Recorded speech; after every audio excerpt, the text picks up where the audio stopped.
Salut, bienvenue dans une nouvelle vidéo. Le docteur Mary Neal, chirurgienne renommée de la colonne vertébrale, a partagé en 2023 une remarquable expérience de mort imminente qui a captivé des millions de personnes dans le monde. Son histoire extraordinaire, racontée dans le nouveau film Après la mort, s'est déroulée lors d'une excursion en kayak sur une rivière sud-américaine. Alors qu'elle faisait du kayak au Chili, elle a traversé une cascade où elle a été immergée sous l'eau et prétend avoir visité le paradis. Elle se souvient avoir pensé que ses chances de survie semblaient peu probables. Confrontée à la possibilité de l'éternité, elle s'est tournée vers Dieu, s'abandonnant à sa volonté.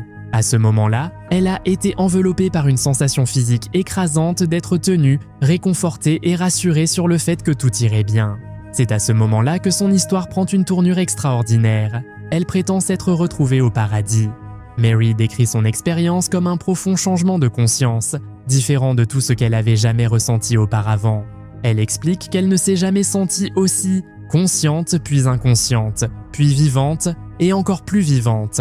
Remarquablement, elle se souvient avoir été embrassée par le Christ lors de sa rencontre céleste.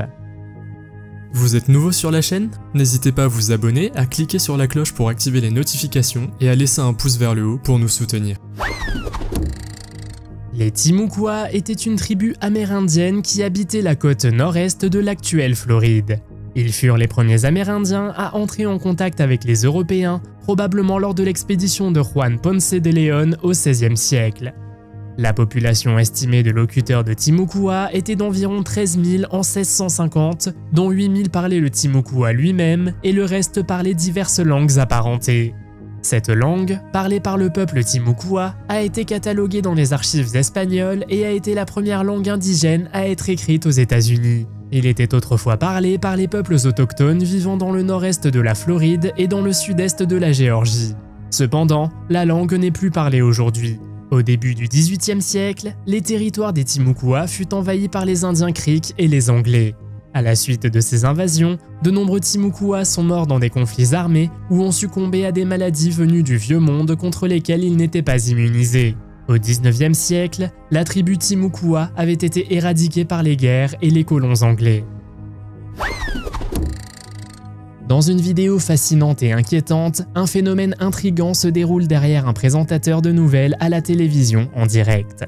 Cet objet ou cette créature inconnue a attiré l'attention de nombreux téléspectateurs.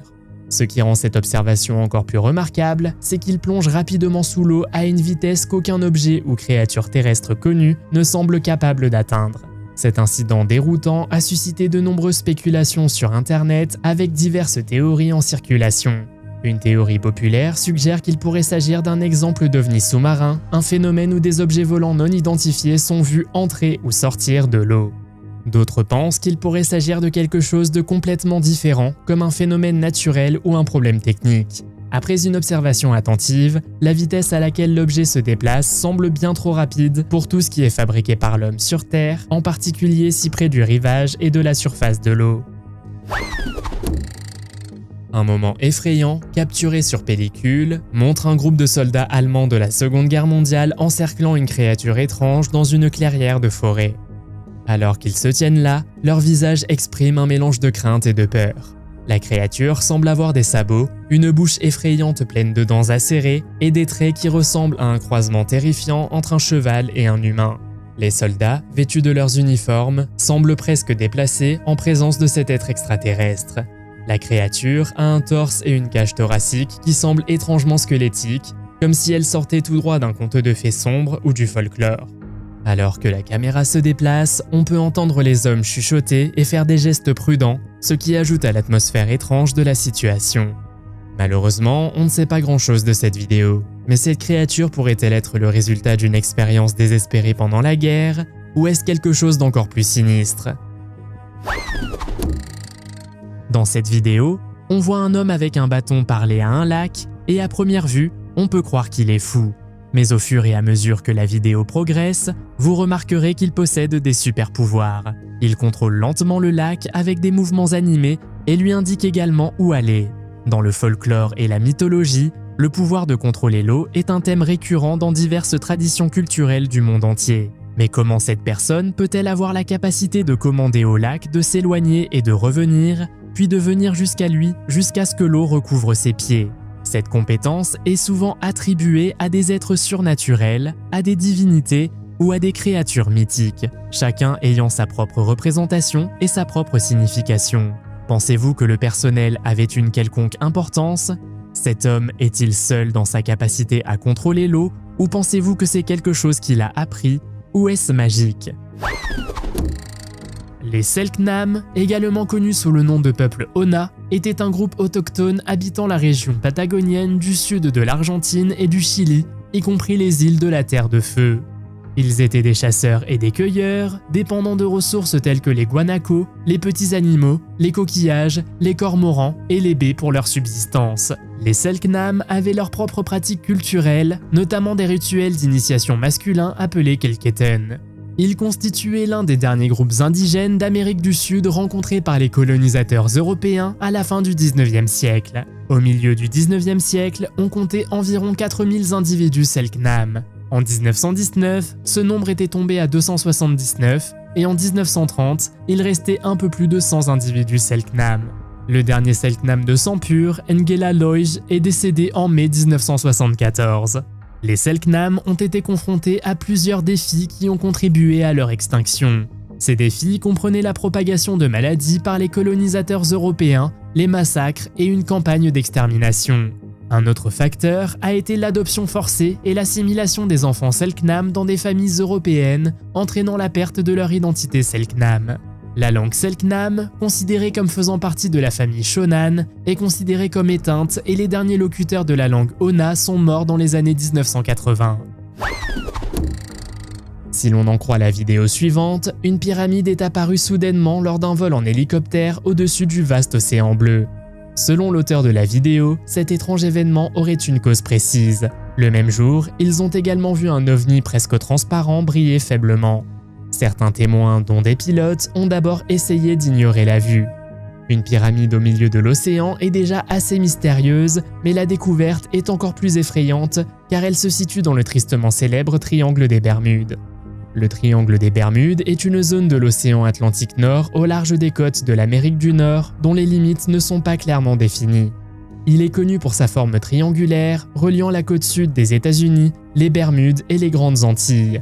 On prétend que plus de 50 navires et avions ont mystérieusement disparu à l'intérieur de ces frontières. Le triangle des Bermudes est connu pour sa forte fréquence de tempêtes tropicales et d'ouragans et est également connu comme un tourbillon de mystère. Croyez-vous que cette pyramide apparue dans le vaste océan est réelle? Et si oui, que pourrait-elle signifier? Lors d'une interview en direct avec une chaîne de télévision dans un ranch de San Carlos en Uruguay, quelque chose d'incroyable s'est produit qui a laissé tout le monde sans voix. L'interview a eu lieu par temps clair avec une belle vue sur le paysage de campagne. Alors que l'interviewé parlait de la vie quotidienne au ranch, un mystérieux faisceau de lumière est apparu en arrière-plan et une vache a été soudainement soulevée par le faisceau. L'éleveur a décrit avec enthousiasme ses activités quotidiennes, mais a été complètement surpris lorsque le faisceau de lumière est descendu du ciel. À la stupéfaction des téléspectateurs, la vache a été soulevée du sol et tirée vers le haut dans la lumière jusqu'à ce qu'elle disparaisse complètement dans la luminosité au-dessus. Certaines personnes dans les commentaires pensent que des extraterrestres voulaient emporter la vache pour l'étudier. Ce n'était cependant pas la première fois que des êtres extraterrestres décidaient de prendre du bétail. De nombreuses autres histoires similaires circulent. Les Blemyei, également connus sous le nom de Sternophthalmoi, étaient une tribu d'hommes africains qui n'auraient apparemment pas de tête, le visage placé sur la poitrine. Que vous croyez ou non à cette légende médiévale, les Blemyei étaient en effet un véritable peuple africain qui formait un royaume nomade dans le nord de la Nubie, entre 600 avant notre ère et 300 de notre ère. Cependant, dès les premières origines de leur existence, des histoires ont circulé sur leur nature sans tête. Le célèbre historien Hérodote, qui vécut entre 484 et 425 avant notre ère, a écrit dans ses histoires que la tribu sans tête vivait à l'extrémité orientale de la Libye.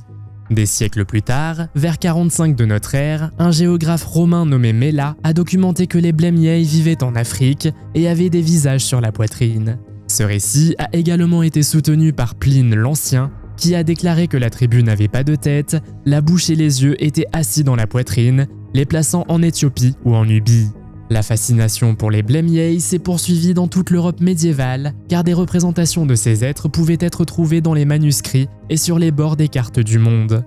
Un manuscrit anglo-saxon datant d'environ 1025, trouvé à la British Library, contient également une illustration d'un Blemyei. Qu'est-ce qui attire les fantômes dans les salles de bain? Avez-vous déjà vécu cela? Vous regardez à travers la vitre d'une porte de salle de bain et jurez que vous voyez quelque chose, un visage qui vous regarde, mais tout le monde dirait que vous devenez fou. Dans cette vidéo, une personne entend des bruits provenant des toilettes et voit un visage déformé qui la regarde à travers la vitre. Vous pourriez penser que son ami ou un membre de sa famille est enfermé dans les toilettes, mais non. Lorsqu'il ouvre la porte, il n'y trouve personne. On se demande si sa maison n'est pas hantée par un fantôme. Des moments comme celui-ci vous feront réfléchir à 2 fois avant d'aller aux toilettes tard dans la nuit. Alors que cette personne se dirigeait vers ses toilettes dans la vidéo, elle pouvait même voir quelque chose de loin, ressemblant à une silhouette pâle qui disparaissait soudainement lorsque la porte des toilettes était ouverte. La tribu Akabo était l'une des 10 tribus indigènes du grand peuple andamanais qui habitait à l'origine la côte ouest de l'île d'Andaman Nord, dans l'océan Indien. Cette tribu parlait une langue distincte appelée Bo, qui était étroitement liée aux autres langues du Grand Andamanais. Ils étaient principalement constitués d'habitants des forêts, connus sous le nom d'Eremtaga, avec un plus petit nombre d'habitants côtiers, connus sous le nom d'Arioto.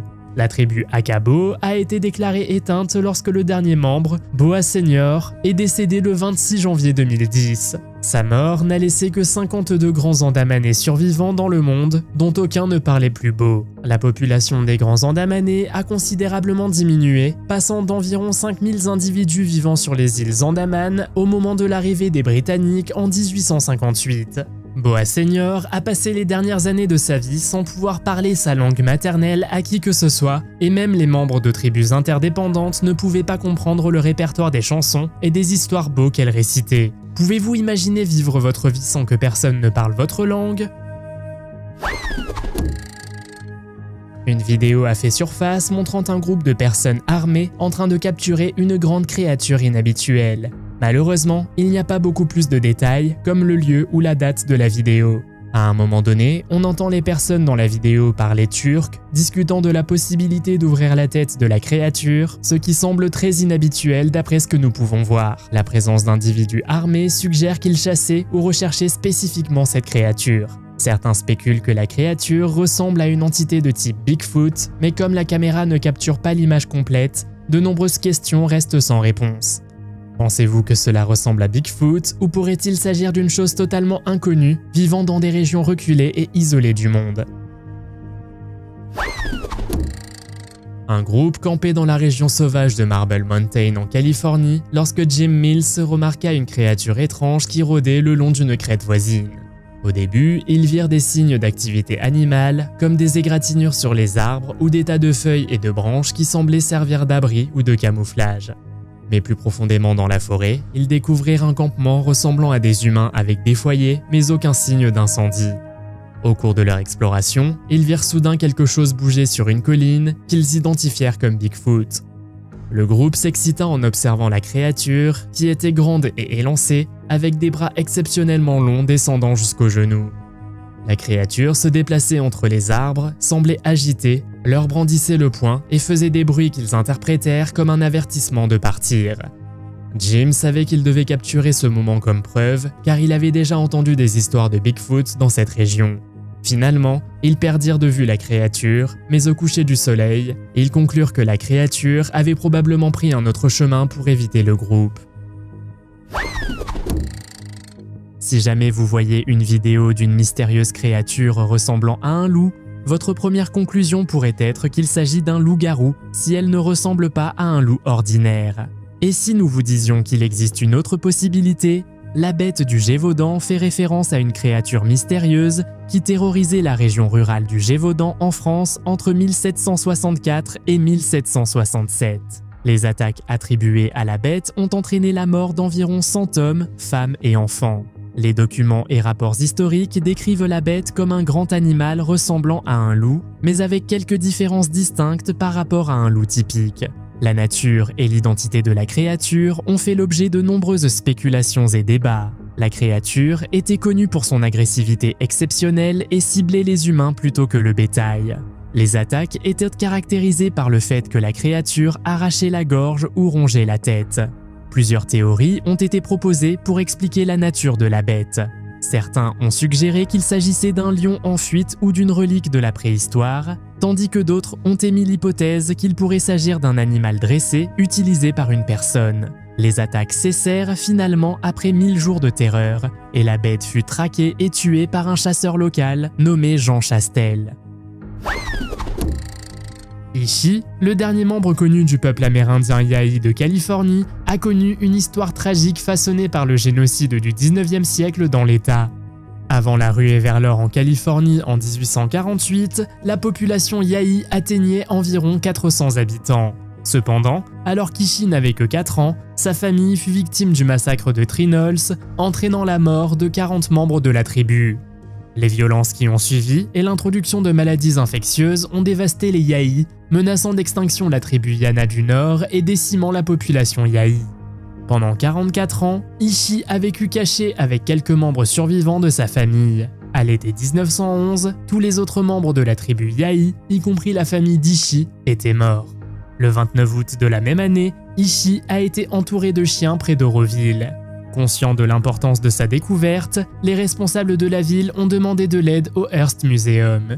Décrit comme le dernier indien sauvage des États-Unis, Ishi a passé la majeure partie de sa vie isolé de la culture nord-américaine moderne. Il était également connu comme le dernier fabricant indigène connu de pointes de flèches en pierre. Que feriez-vous si vous voyiez une créature mystérieuse dans la forêt? La poursuivriez-vous pour enquêter ou vous enfuiriez-vous? Cette personne marchait dans les bois lorsqu'elle a repéré une créature qui n'était ni humaine ni animale, ou du moins aucun animal enregistré.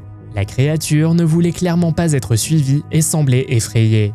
Le filmeur a créé quelque chose et s'est mis à poursuivre la créature qui s'est soudainement mise à jeter tout ce qu'elle pouvait trouver sur le sol sur le filmeur. Vu de près, la créature ressemblait quelque peu à un humain, peut-être même à un épouvantail. Après avoir jeté quelques pierres, la créature s'est enfuie plus loin dans les bois et a disparu de la vue. Le filmeur a essayé de la suivre un moment mais a fini par abandonner. Dans cette vidéo, quelqu'un se tient devant sa porte arrière ouverte et dehors, il y a une forte tempête de neige, avec le vent qui souffle dans toutes les directions. C'est un véritable chaos hivernal avec des chutes de neige, des routes glissantes et des perturbations de la circulation. Mais ensuite, la personne décide d'éteindre la lumière du porche, ce qui donne l'impression que la neige s'arrête soudainement de tomber, comme si la tempête cessait instantanément. De nombreuses personnes dans les commentaires se demandent s'il s'agit d'un bug dans la matrice. Cependant, il existe parfois des explications scientifiques pour des phénomènes comme celui-ci. Une théorie est que la différence d'éclairage crée une illusion d'optique. La lumière vive sur le porche peut rendre la neige plus visible et sembler plus lourde. Lorsque la lumière est éteinte, la neige devient moins visible, donnant l'impression qu'elle s'est arrêtée. Mais cette illusion d'optique serait-elle visible pour tous ceux qui regardent la vidéo? C'est presque comme si la vidéo montrait deux mondes parallèles, l'un où il neige et l'autre avec un climat différent. Ce que vous voyez ici n'est rien de moins que la carcasse complète d'un hominidé mâle poilu, dressé à une hauteur de 1,8 m, remarquablement bien conservé dans la glace. Lors de ses débuts à la fin de 1968, la carcasse était connue sous le nom de créature de Siberskoï. Son origine reste toutefois inconnue. Il a été retrouvé enfermé dans un bloc de glace au large des côtes sibériennes par un navire de chasse aux phoques russes ou par un baleinier japonais. L'hominidé mâle poilu est décrit comme possédant une large poitrine, un cou épais et de grandes mains et pieds. Son visage était large et plat, avec un nez court et retroussé et des arcades sourcilières proéminentes. L'un des détails les plus frappants était la présence d'un globe oculaire dépassant de l'un des orbites, apparemment dû à une blessure par balle à l'arrière de la tête. D'autres caractéristiques notables comprenaient un pouce mince, effilé et allongé, ainsi qu'un talon à l'extérieur de la paume, indiquant un comportement quadrupède habituel. Les implications de ces caractéristiques ont conduit à des spéculations intrigantes sur la nature de la créature. Il a été suggéré que l'hominidé mâle poilu pourrait représenter une nouvelle espèce d'homme-singe ou une forme vivante de Néandertal. Quand nous pensons aux enlèvements extraterrestres, nous imaginons un ovni volant juste au-dessus de votre tête et capable de vous emmener avec son faisceau de lumière dans son vaisseau spatial. Dans les dessins animés ou les vieux films de science-fiction, l'ovni possède généralement un faisceau physique de lumière qui vous aveugle momentanément avant que vous ne soyez aspiré de manière surnaturelle par ce faisceau. Ce que nous voyons dans cette vidéo pourrait être le moment où un ovni extraterrestre tente d'enlever l'homme via un tel faisceau de lumière. Mais ce qui s'est passé exactement et où cela s'est produit reste un mystère. Les personnes dans cette vidéo semblaient profiter d'un peu de temps libre, se prélassant dehors sur des chaises, quand soudain, l'une d'entre elles disparaît de nulle part. Les gens dans les commentaires pensent qu'elle a été enlevée par des extraterrestres ou emmenée par un fantôme ou un démon. Les Charrois étaient une tribu indigène qui habitait l'actuel Uruguay. Ils étaient connus pour leur culture guerrière féroce et leur résistance à la colonisation européenne. Cependant, cette tribu a connu un sort tragique, culminant en grande partie avec son extinction lors du massacre des Salsipuedes en 1831. Le massacre de Salsipuedes était une attaque génocidaire menée par l'armée uruguayenne, dirigée par Fructuoso Rivera, le premier président de l'Uruguay. Cela s'est produit le 11 avril 1831 sur les rives du ruisseau Grande Salsipuedes qui porte le nom de l'événement. Selon les archives officielles, environ 40 Charrois ont été tués, 300 ont été capturés et un nombre incertain s'est échappé. Les survivants ont été emmenés de force à Montevideo et certains ont même été vendus comme esclaves, quelques-uns étant envoyés dans un zoo humain à Paris. Cependant, ce n'était pas la seule raison, car la population charrois avait déjà connu un déclin avant les événements dévastateurs de 1831. Des facteurs tels que la maladie, le mélange avec d'autres groupes et l'évolution de la situation politique et culturelle de la région ont également contribué à son déclin. Dans cette vidéo, on voit en gros plan le visage du pape au milieu d'une foule. Mais ce qui se passe ensuite est vraiment déroutant. Alors qu'il baisse la tête et porte sa main à son visage, on s'attendrait à ce qu'il se frotte les yeux ou se gratte le nez. Mais non, ce qui se passe est bien plus troublant. Le pape semble saisir la peau juste au-dessus de son nez et l'éloigner de son visage, la peau s'étirant d'une manière qui défie l'élasticité naturelle. Pendant ce temps, ses yeux semblent enfoncés et creux, ressemblant à des orbites vides dans un masque. Ces observations étranges ont conduit à des spéculations selon lesquelles la personne dans la vidéo pourrait ne pas être le vrai pape. Une théorie suggère qu'il pourrait y avoir un sosie corporel qui prendrait occasionnellement la place du pape lors des apparitions publiques pour protéger le vrai pape qui pourrait être caché dans un endroit secret. Certains spectateurs ont même spéculé que le pape n'était peut-être pas humain depuis le début et pourrait être quelque chose d'extraterrestre. Une créature colorée avec une queue de poisson, un torse humain, une tête de poisson et des cheveux flottants a été aperçue dans une mystérieuse vidéo quelque part sous un pont. Selon de nombreuses personnes dans les commentaires, cette créature ressemble à la sirène mythique. Mais s'agit-il d'une vraie sirène assise sur des rochers près d'un pont ou simplement d'une animation numérique convaincante créée par ordinateur? La créature dégage un sentiment de tristesse ou de contemplation profonde, semblable aux sirènes de la mythologie. Ses mouvements sont quelque peu étranges, mais à un moment donné, la sirène saute soudainement des rochers, comme un poisson hors de l'eau, et disparaît dès qu'elle remarque qu'elle est vue. Cette rencontre fascinante soulève des questions sur ce dont nous venons d'être témoins. Serait-ce vraiment une sirène, ou existe-t-il une explication plus logique à cette séquence mystérieuse? Faites-le moi savoir dans les commentaires. Ces enregistrements de dashcam ont été capturés lors de fortes chutes de neige dans lesquelles nous voyons une voiture disparaître en un instant alors qu'elle roulait sur des routes dangereusement verglacées. Ce jour-là, les voitures ont été confrontées à des conditions de roulage extrêmement difficiles en raison de la neige et du mauvais temps. La disparition inexpliquée de la voiture blanche, profitant apparemment de la mauvaise visibilité, a donné lieu à des spéculations allant de la technologie avancée à la possibilité d'un voyage dans le temps. Plusieurs voitures ont du mal à naviguer sur les routes glissantes avec leurs essuie-glaces dans une bataille désespérée contre les chutes de neige constantes.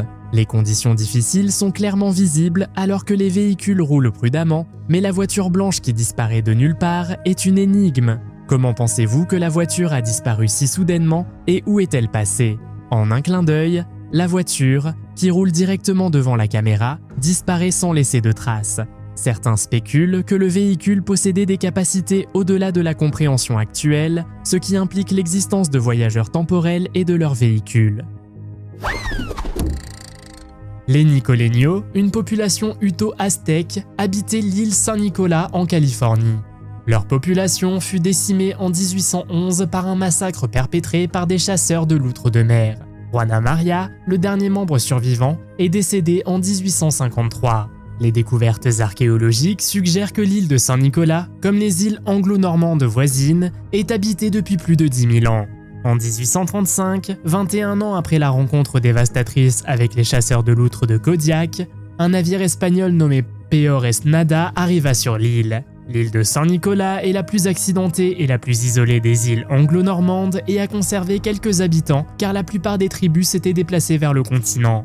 Une femme est restée sur l'île et y a vécu de manière indépendante pendant des années. Selon certaines informations, elle aurait refusé de partir avec le navire, sautant probablement par-dessus bord et regagnant son domicile à la nage. Elle est devenue connue comme la femme sauvage et la dernière de sa race et a survécu seule sur l'île de Saint-Nicolas, vivant de phoques, de canards et d'eau de baleine pour s'abriter. Après 18 ans de solitude, elle accepte de revenir sur un navire espagnol. Après la mort de Juana Maria, la langue nicoléno s'est éteinte. Il ne reste que 4 paroles et 2 chansons qui lui sont attribuées, enregistrées par des personnes qui ne parlaient pas la langue car personne n'a pu communiquer avec elle de son vivant. Si nous recevions 1 euro à chaque fois que quelqu'un se téléporte en direct à la télévision, nous aurions au moins 1 euro. Ce n'est pas beaucoup, mais il est étrange que cela se soit produit au moins une fois. Un jour ordinaire, vous regardez le journal télévisé local quand soudain quelque chose attire votre attention et vous fait attendre la rediffusion. Ce n'est pas le journaliste ou la personne interviewée, c'est quelqu'un en arrière-plan. Entre 2 clignotements, une nouvelle personne apparaît dans l'interview, de nulle part, comme si elle venait de flotter. Et elle ressemble à une personne ordinaire, pas vêtue des vêtements futuristes que l'on attendrait des téléporteurs. Pour ce professionnel chevronné, ce n'est qu'un jour ordinaire comme les autres, et il semble qu'il n'ait même pas remarqué l'équipe de tournage à proximité. Pensez-vous que cette personne vient du futur, ou avons-nous déjà inventé la téléportation quelque part dans ce monde ou dans une autre chronologie? Dans la vidéo suivante, qui a été enregistrée quelque part au milieu de nulle part, nous voyons une silhouette dans une combinaison entièrement blanche se déplacer dans une zone montagneuse accidentée. À première vue, il semble que la silhouette se trouve près d'une falaise, ce qui est inquiétant étant donné le terrain escarpé et dangereux. Mais cela soulève la question, cette silhouette est-elle humaine ou pourrait-elle être quelque chose d'extraterrestre? Les vêtements de la silhouette sont inhabituels pour cet environnement, et ce qui rend la chose encore plus étrange, c'est que la silhouette brille alors qu'elle se déplace dans le paysage rocheux. Cela est confirmé par d'autres personnes qui ont eu des difficultés à traverser le même itinéraire et qui ont également rencontré la silhouette. À un moment donné, le narrateur de la vidéo zoome pour avoir une meilleure vue et remarque que la silhouette semble faire quelque chose sur le sol. La vidéo se termine avec le narrateur suggérant que le comportement étrange et les vêtements inhabituels des silhouettes méritent une enquête plus approfondie. En octobre 2018, une mystérieuse observation a été capturée dans le lac Supérieur au Michigan. La séquence vidéo, filmée par un vidéaste local nommé Jason Asselin, se concentrait initialement sur un arc-en-ciel, mais révélait de manière inattendue ce qui semblait être un navire fantôme scintillant. Cela s'est produit près de la côte rocheuse du parc Presque Isle à Marquette, dans le Michigan. Jason, qui tournait un clip dans la région, a décidé de faire une pause et de profiter du coucher du soleil avec son équipe lorsqu'ils ont été témoins de l'étrange phénomène. Le navire fantomatique a flotté sur les eaux turbulentes pendant près d'une demi-heure avant de disparaître soudainement.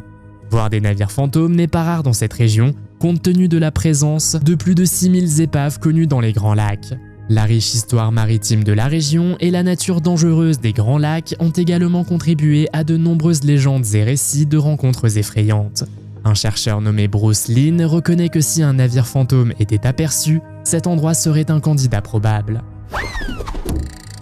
C'est le cauchemar de tous ceux qui ont déjà possédé une voiture ou ont été conduits quelque part. Perdre sa voiture dans un parking bondé, surtout au milieu de masses de voitures différentes réparties sur plusieurs étages. Dans le cas de cette femme, la disparition de sa voiture ne peut être attribuée au simple fait d'avoir oublié où elle l'avait garée ou à son vol. On pense qu'elle a dû entrer dans une autre dimension de l'univers, une partie de la matrice ou un parking problématique. Lorsqu'elle se trouve à un étage spécifique, elle peut voir sa voiture et toutes les voitures autour d'elle. Tout semble normal, non? Mais attendez qu'elle aille un peu plus loin. Elle déplace la caméra avec elle pour que nous puissions voir exactement ce qu'elle voit, et ce qu'elle remarque, c'est que sa voiture a soudainement disparu. Toutes les voitures ont disparu. Les Garamantes étaient une ancienne civilisation qui habitait la région du Fezzan, au sud-ouest de la Libye, dans le désert du Sahara. Ils étaient connus pour leurs pratiques agricoles avancées, leurs réseaux commerciaux et leurs réalisations technologiques.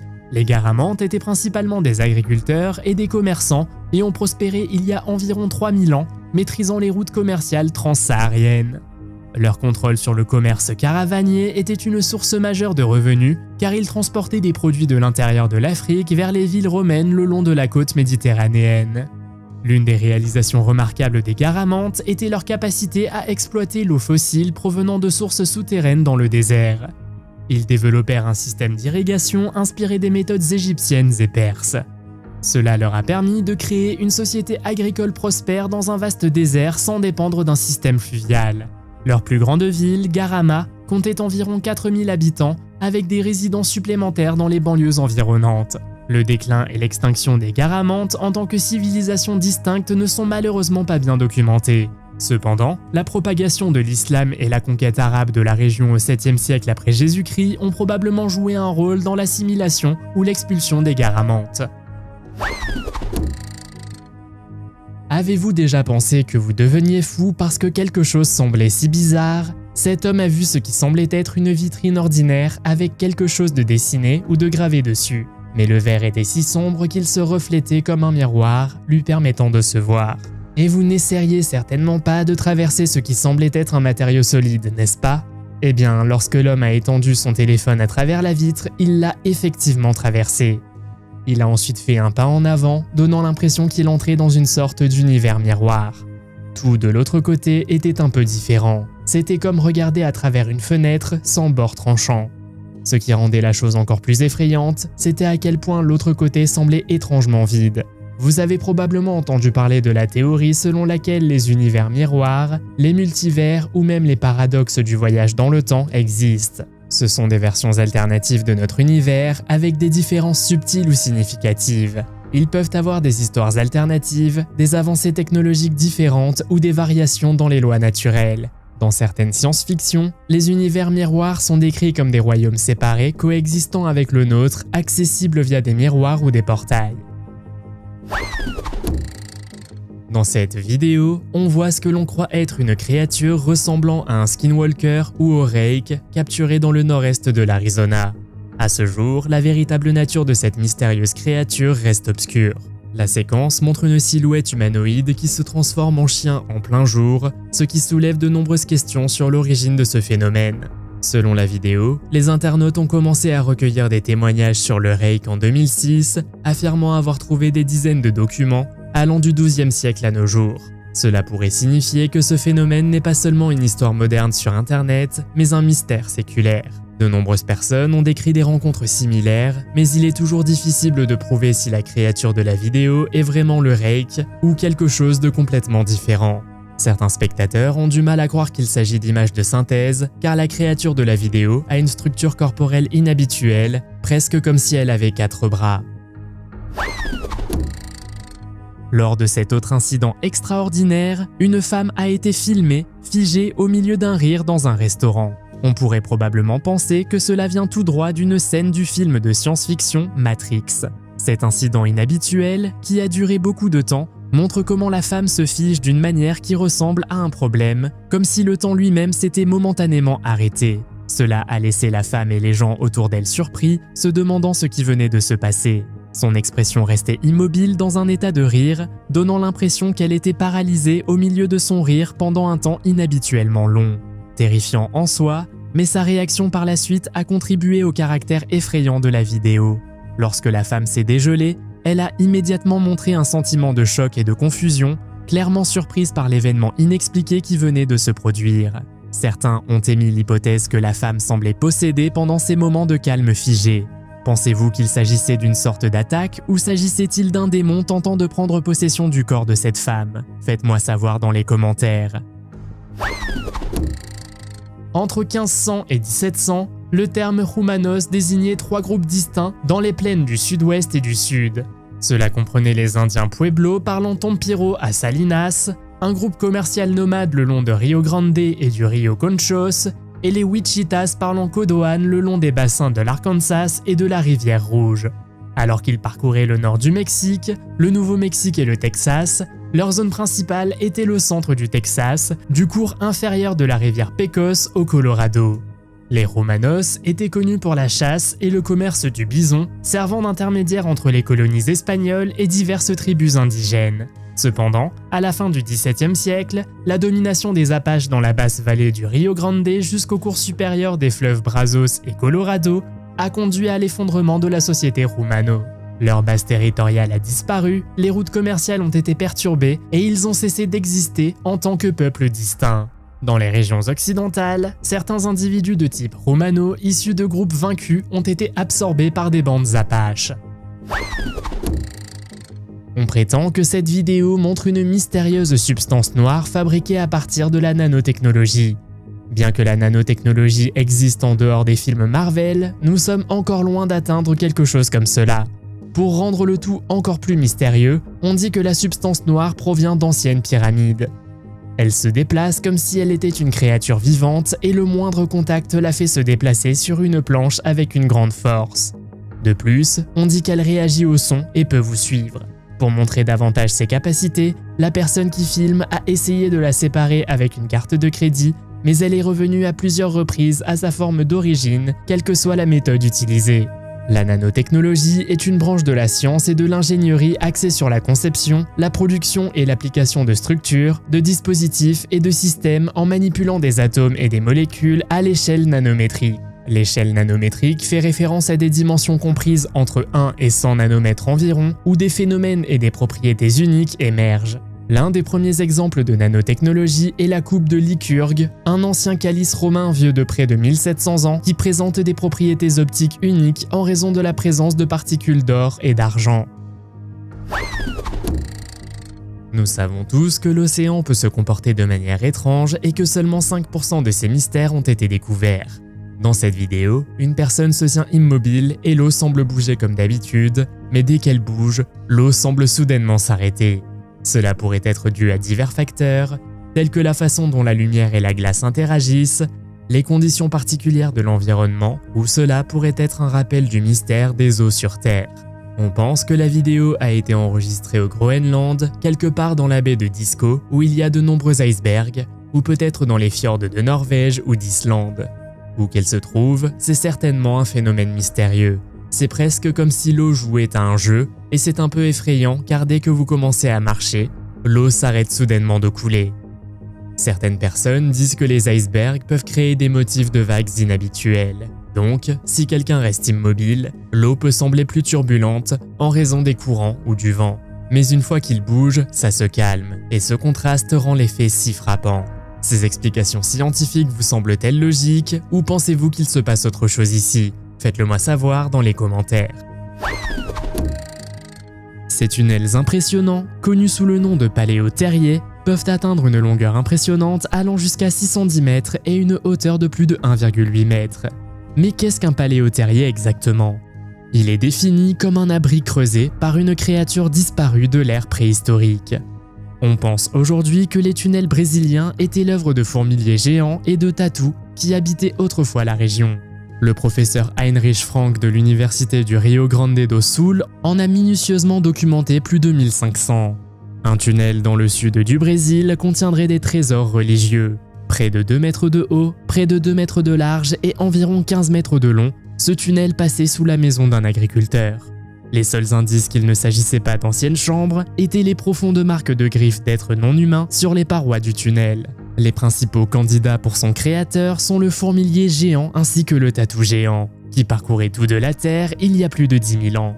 Ces gigantesques fourmiliers géants, certains mesurant jusqu'à 4 mètres de long, marchaient sur 4 pattes, bien que des recherches récentes suggèrent que certains individus pourraient être capables de mouvements bipèdes. Parallèlement à eux, près de 100 espèces de paresseux ont parcouru les Amériques pendant des millions d'années, coexistant avec des tatous géants.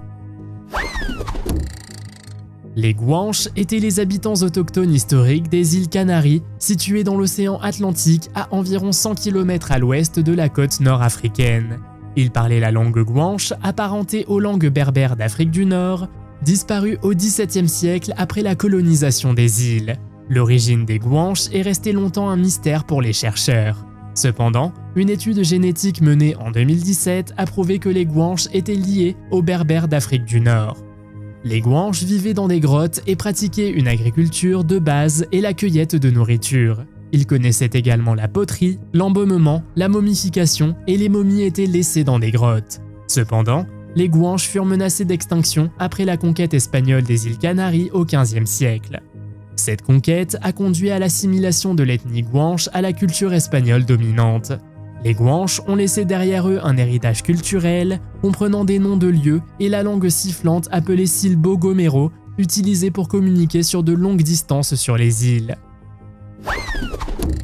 Soyez prudents si vous prévoyez de visiter le parc national de la forêt de Fuxin en Chine. Des rumeurs suggèrent que des extraterrestres y ont déjà été aperçus, et pas seulement par une personne. S'il n'y en avait qu'une, la plupart des observations d'OVNI seraient considérées comme des mensonges ou des hallucinations. Non, cette fois, tout un groupe de personnes a vu un OVNI planer au-dessus de la forêt, et derrière un arbre, ils ont vu un objet argenté descendre lentement dans les bois. Que feriez-vous à leur place? Si vous regardez attentivement, vous pouvez voir dans la vidéo le moment exact où l'OVNI est remarqué par les témoins. Au début, cela ressemble juste à une vidéo typique d'amis filmant une journée amusante, mais cela prend rapidement une tournure différente lorsque sur la gauche, volant à vitesse modérée, un OVNI apparaît, commence à ralentir et descend dans les arbres épais. Le groupe a arrêté de filmer et a rapidement couru vers l'endroit où ils pensaient que l'OVNI avait atterri.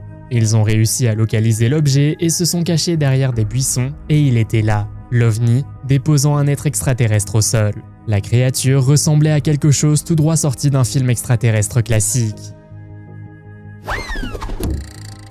Faites la rencontre d'Isaac Luna, un homme qui a attiré beaucoup d'attention pour son impressionnante capacité à léviter. Lorsqu'il a commencé à mettre en ligne des vidéos sur TikTok, elles sont rapidement devenues virales, les gens étant étonnés par ce qui semblait être un véritable super-pouvoir défiant la gravité.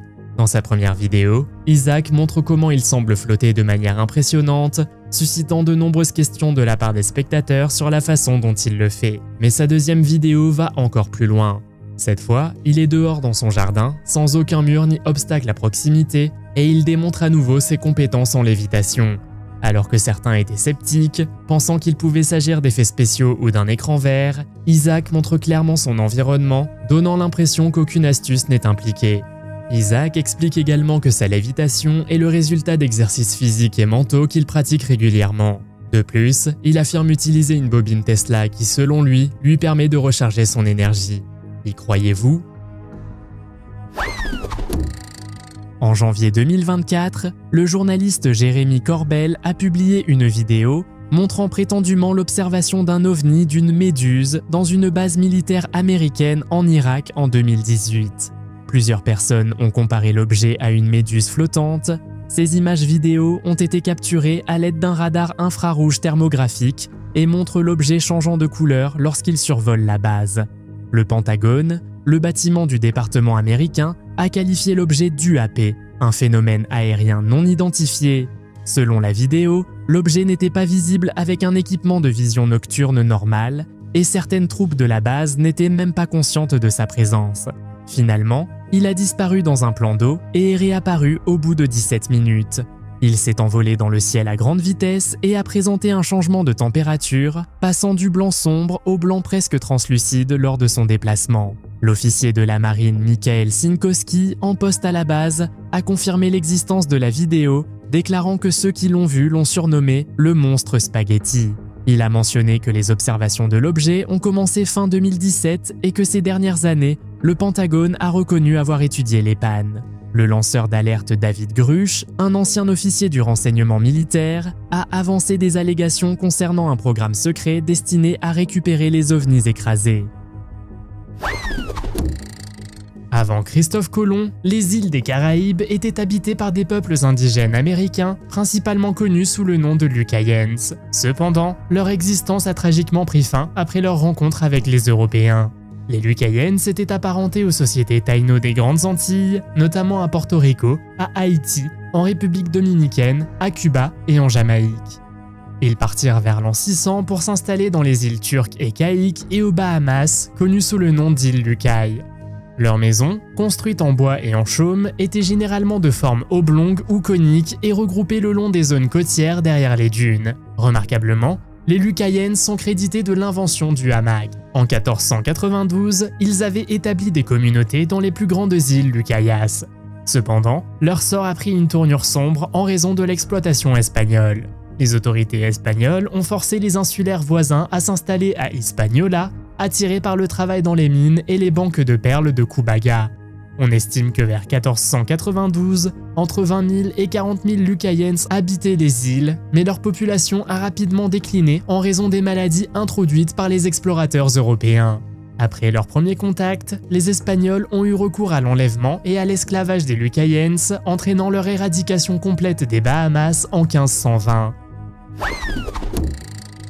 Le monastère de Pangboche, situé à 4200 mètres d'altitude dans les montagnes, occupe une place particulière dans le cœur de ceux qui sont fascinés par la légende du Yéti. Il est célèbre pour abriter la célèbre main et le crâne du Yéti qui ont éveillé l'imagination des gens pendant des siècles. Selon les moines du monastère, ces reliques fournissent des preuves physiques intrigantes de l'existence réelle du Yéti, une créature entourée de mystères. La découverte de la main et du crâne du Yéti a en partie éclairci le mystère pour les personnes à l'extérieur du pays, car ils servent de preuve tangible de l'existence de ces êtres en tant que créatures de chair et de sang. Un aspect intéressant noté par les moines népalais est la taille de la main par rapport à la population locale. On dit que la main est 2 fois plus grande qu'une main humaine normale, ce qui renforce la croyance en l'existence de cette créature géante. De telles comparaisons lient la preuve de l'existence du Yéti à la petite taille du peuple népalais. Pensez-vous qu'il s'agit d'une vraie main de Yéti qu'ils ont trouvée? Faites-le moi savoir dans les commentaires. De nombreuses personnes se rendent à Rio de Janeiro pour profiter de la culture, des plages ensoleillées et de la belle nature. Mais dans cette vidéo, qui circule sur TikTok, on voit une impressionnante cascade et alors que la caméra se déplace, on peut voir l'ombre distincte d'une silhouette dans l'eau. Le touriste est surpris et demande rapidement à son partenaire s'il l'a également vu. Pour ce visiteur, le voyage vers la cascade de Rio Claro est soudain devenu une expérience mystérieuse et étrange qu'il n'avait pas anticipée. Malheureusement, personne ne sait exactement d'où vient la vidéo, mais elle a été largement partagée sur les réseaux sociaux. Elle suscite la curiosité et le débat. S'agit-il d'un jeu d'ombre et de lumière, d'une illusion d'optique ou bien de quelque chose d'autre? En 1903, la ville de Van Meter était en proie à une créature ressemblant à une chauve-souris de 2,4 mètres. Les habitants l'ont surnommé le visiteur du Van Meter. Tout a commencé dans la nuit fatidique du 29 septembre 1903, lorsqu'un vendeur de quincaillerie local a été témoin d'une lumière inhabituelle clignotant sur les toits des commerces de Van Meter. Le docteur Alcott a alors vu une créature mi-humaine, mi-animale avec des ailes semblables à celles d'une chauve-souris et une lueur radieuse émanant d'un seul moignon de corne sur son front. Pour tenter de se défendre, il a tiré 5 coups de feu sur la créature à bout portant. Le lendemain, un homme nommé Peter Dunn a entendu un bruit d'étouffement, suivi d'une mystérieuse lumière traversant sa fenêtre. Il l'a effrayé avec son arme, puis a fait des moulages en plâtre des empreintes à 3 doigts qu'il a laissées derrière lui. On a découvert qu'en 1878, une mine profonde avait été creusée près de Van Meter à une profondeur de 78 mètres pour extraire du charbon et de l'argile. Au cours de l'année de ces étranges rencontres, les employés de l'usine de briques et de tuiles ont signalé des bruits étranges émanant du puits de mine, comme si Satan et son armée de démons se préparaient au combat. Des témoignages affirmaient même avoir vu 2 êtres émerger des profondeurs de la mine avant que celle-ci ne soit renforcée. Un Russe explorait la forêt avec son appareil de vision nocturne lorsqu'il rencontra une créature inconnue qui l'observait curieusement. La créature a attiré l'attention des médias et a été surnommée Russian Bigfoot. Comme nous le voyons, il regarde le caméraman à travers certaines branches dans les premières minutes de la vidéo. Finalement, l'homme décide de partir alors que la pluie semble visiblement s'intensifier. En même temps, la créature semble le suivre, ce qui rend cette observation 100 fois plus effrayante. Le Bigfoot russe, également connu sous le nom de Yeti, a captivé l'imagination des passionnés et des chercheurs. Bien que Bigfoot soit généralement associé à l'Amérique du Nord, la Russie possède également sa propre version de cette créature terrifiante. Les chercheurs russes ont abordé l'étude de Bigfoot sous un angle différent de celui de leurs homologues occidentaux. Au lieu de considérer Bigfoot comme un singe surdimensionné, les chercheurs russes l'ont considéré comme étroitement lié aux humains. L'historien soviétique Boris Porchnev, dans son livre de 1963, qualifiait ces créatures d'hominoïdes et pensait qu'elles étaient des représentants survivants de l'espèce néandertalienne, disparue depuis longtemps. Que pensez-vous que cet homme russe a réussi à capturer devant la caméra? Serait-ce réellement Bigfoot? Faites-moi savoir dans les commentaires. Auriez-vous voulu faire partie de l'une de ces tribus? Faites-le moi savoir dans les commentaires. Si vous avez aimé cette vidéo, mettez un pouce en l'air. Si vous voulez voir d'autres vidéos que nous avons réalisées, cliquez sur l'une d'entre elles à l'écran ou jetez un coup d'œil à la chaîne. Merci d'avoir regardé et à la prochaine.